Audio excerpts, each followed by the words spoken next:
सोलापूरच्या पद्मशाली समाजाच्या वतीने दरवर्षी आयोजित होणाऱ्या पद्मावती ब्रह्मोत्सवम अंतर्गत तिरुपतीत भव्य पूजा कार्यक्रम पार पडला। यावेळी तिरुमला तिरुपती देवस्थान संचालिका टी जानकी देवी यांना समितीकडून निवेदन देऊन दरवर्षी प्रमुख पाहुणे म्हणून उपस्थित राहण्याचे आग्रह करण्यात आला।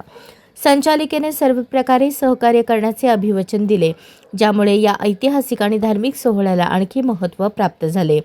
समितीचे सचिव प्राध्यापक व्यंकटेश पडाल, सहसचिव गोपीकृष्ण वड्डेपल्ली, खजिनदार नागेश सरगम, अध्यक्ष सुरेश फलमारी तसेच समाजाचे अनेक बांधव उपस्थित होते।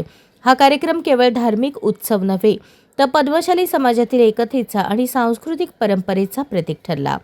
समाज बांधवांनी सहभागी होऊन पूजा व दर्शनासह पारंपरिक मूल्यांना प्रोत्साहन दिले, ज्यामुळे ब्रह्मोत्सवमचा अर्थ अधिक समृद्ध झाला।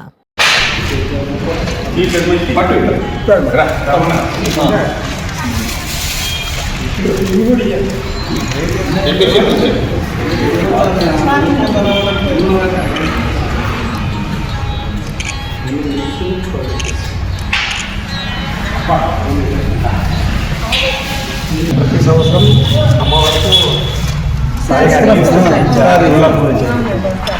కొద్దిగా బాగా ఇబ్బంది అవుతుంది దర్శనం మనకు ఒకటే రోజు ఇస్తారు, మొత్తం అందరం రావాలంటే కలవదు। సోలాపూర్కు సెపరేట్ ఒక డేట్ ఇవ్వాలి అని యాక్చువల్గా అందరికీ ఉచిత దర్శనం కల్పిస్తే బాగుంటుంది।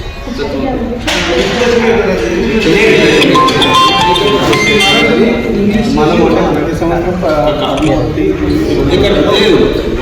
యాభై ఒక్క జిల్లాలో ప్రతి ఒక్క జిల్లా 20,000 అక్కడ ₹1,00,000 నియమం ఉన్నది కదా, అందులో అక్కడ కుల సంఘం